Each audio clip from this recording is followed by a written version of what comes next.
الرحیم السلام علیکم پیارے دوستو، آج کی اس ویڈیو میں ہم آپ کو پیارے نبی حضرت محمد مصطفیٰ صلی اللہ علیہ وسلم کے آخری حج یعنی حجۃ الوداع کا مکمل واقعہ بتائیں گے۔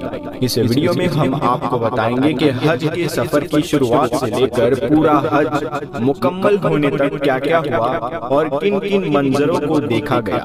یہ ویڈیو بہت ہی اہم ہے، اسی لیے آپ سے گزارش ہے کہ ویڈیو کو کہیں سے بھی سکپ نہ کریں اور آخر تک پورا ضرور دیکھیں تاکہ ہر لمحہ آپ کی جانکاری اور ایمان میں اضافہ کرے۔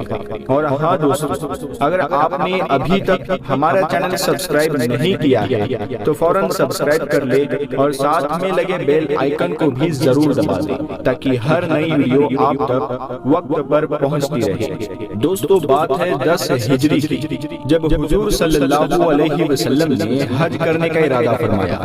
یہی وہ حج تھا جسے حجۃ الوداع کہا جاتا ہے، یعنی وداعی حج۔ حضور صلی اللہ علیہ وسلم نے 24 ذوالقعدہ دن جمعرات کو مدینہ منورہ سے روانہ ہونے کا ارادہ فرمایا۔ اس روز دین کے وقت روانگی ہوئی۔ روانہ ہونے سے پہلے آپ نے بالوں میں کنگھا کیا، سر میں تیل لگایا اور مدینہ منورہ میں ظہر کی نماز ادا فرمائی۔ پھر سفر کے دوران عصر کی نماز ذوالحلیفہ یعنی مقام میقات میں ادا کی۔ روایتوں میں آتا ہے کہ اس سفر میں آپ صلی اللہ علیہ وسلم کی محترم اور پاک بیویاں جو امہات المومنین کہلاتی ہے وہ بھی اس سفر میں شریک تھی، جن کی تعداد اس وقت 9 تھی۔ انہوں نے اونٹوں پر ہوجوں یعنی پالکیوں میں سفر کیا۔ حضور صلی اللہ علیہ وآلہ وسلم خود اپنی اونٹنی قصوہ پر سوار تھے۔ جب آپ نے اس اونٹنی پر سفر شروع کیا تو آپ احرام کی حالت میں تھے۔ اس اونٹنی پر اس وقت ایک سادہ سا قزاوہ تھا جس کی قیمت صرف 4 درہم بتائی جاتی ہے اور آپ کے بدن پر معمولی سی ایک چادر تھی۔ اس حالت میں آپ نے ایک بڑی ہی پیاری دعا کی جس کا ترجمہ کچھ یوں ہے: اے اللہ، اس حج کو میرے لیے مقبول بنا دے اور ایسا بنا جس میں نہ کوئی ریاکاری ہو، نہ دھوکہ اور نہ ہی کوئی دکھاوا۔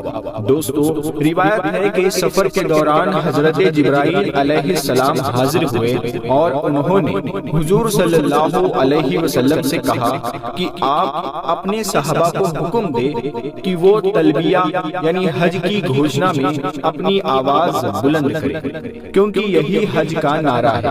اس پر حضور صلی اللہ علیہ وسلم نے اپنے صحابہ کو ایسا کرنے کا حکم دیا اور وہ سب بلند آواز سے تلبیہ کرنے لگے۔ راستے میں حضور صلی اللہ علیہ وسلم جی طوی کے مقام پر رکے، وہاں رات گزاری اور صبح نماز ادا کر کے پھر سفر پر جاری ہوئے۔ وہ مکہ کے سامنے پہنچ کر وہیں ٹھہرے اور قیام کیا۔ پھر دن میں چاشت کے وقت مکہ معظمہ میں داخل ہوئے۔ کعبہ شریف میں داخل ہونے کے لیے حضور صلی اللہ علیہ وسلم نے باب عبد مناف سے، جسے باب سلام بھی کہتے ہیں، اندر گئے۔ جب انہوں نے بیت اللہ دیکھا تو دل سے یہ دعا کی: اے اللہ، تو خود سلامت کرنے والا ہے اور تیری طرف سے سلامت آتی ہے۔ اے ہمارے پروردگار، ہمیں سلامت رکھ اور اس مکان کی عزت اور شان میں بڑھوتری کر۔ اس کے بعد حضور صلی اللہ علیہ وسلم نے بیت اللہ کے چاروں اور 7 چکر لگائے یعنی طواف کیا۔ طواف کی شروعات انہوں نے حجر اسود سے کی۔ پہلے اس کے پاس جا کر اسے چھوا۔ روایت میں آتا ہے کہ اس وقت حضور صلی اللہ علیہ وسلم کی آنکھوں میں آنسو آ گیا۔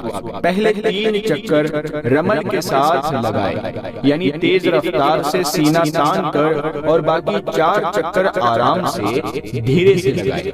طواف پورا کرنے کے بعد انہوں نے حجر اسود کو چوما، دونوں ہاتھ اس پر رکھے اور اسے اپنے مبارک چہرے کی اور مڑھا۔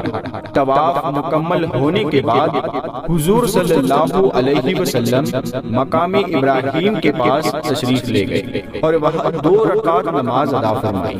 اس کے بعد آب زمزم سے پانی پیا، پھر صفا پہاڑی کی جانب روانہ ہوئے۔ روایتوں میں آتا ہے کہ جب آپ صفا کی طرف بڑھ رہے تھے اس وقت آپ صلی اللہ علیہ وسلم سورہ بقرہ کی یہ آیت پڑھ رہے تھے: بے شک صفا اور مروہ اللہ کے نشانوں میں سے ہے۔ پھر حضور صلی اللہ علیہ وسلم نے صفا اور مروہ کے درمیان 7 چکر لگائے۔ جیسا کہ آپ جانتے ہیں کہ یہ 2 چھوٹی پہاڑیاں ہیں اور ان کے بیچ چکر لگانا صحیح کہلاتا ہے۔ پہلے 3 چکروں میں آپ تیز رفتار سے چلے اور باقی 4 میں آپ رفتار سے۔ جب آپ صفا پر چڑھتے اور کعبہ شریف کی طرف رخ کرتے تو اللہ کی بڑائی یوں بیان فرماتے: اللہ کے سوا کوئی معبود نہیں، وہی اکیلا ہے، اللہ سب سے بڑا ہے، اس نے اپنا وعدہ پورا کیا، اپنے بندوں کی مدد کی اور اکیلے ہی دشمنوں کی فوجوں کو شکست دی۔ مروہ پر پہنچ کر بھی آپ نے اللہ کی حمد و ثنا بیان کی۔ صحیح مکمل ہونے کے بعد حضور صلی اللہ علیہ وسلم نے ان لوگوں کو احرام کھولنے کا حکم دیا جن کے پاس قربانی کا جانور نہیں تھا، اور جن کے پاس جانور تھے ان کو احرام میں رہنے کا حکم دیا۔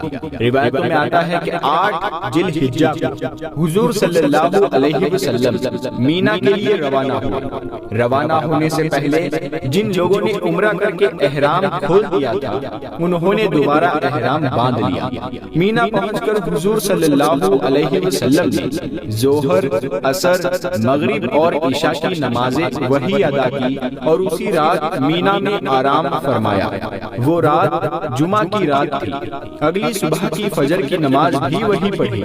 پھر سورج نکلنے کے بعد حضور صلی اللہ علیہ وسلم عرفات کی طرف روانہ ہوئے۔ آپ صلی اللہ علیہ وسلم نے حکم دیا کہ میرے لیے اونٹ کے بالوں سے بنا ایک تمبو یعنی کوبہ تیار کیا جائے۔ میدان عرفات میں آپ اس کوبے میں تشریف فرما رہے یہاں تک کہ زوال یعنی دوپہر کا وقت ہو گیا۔ پھر آپ نے اپنی اونٹنی قصوہ کو لانے کا حکم دیا۔ جب قصوہ حاضر کی گئی تو آپ اس پر سوار ہو کر وادی عرفات میں داخل ہوئے اور اونٹنی پر ہی بیٹھ کر مسلمانوں کو ایک ایتہاسک خطبہ دیا۔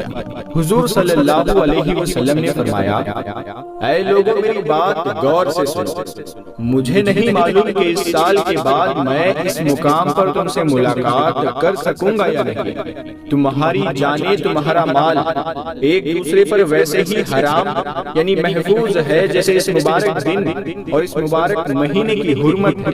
یاد رکھو تم سب کو ایک لائک کریں، سبسکرائب کریں ہمارے چینل کو اور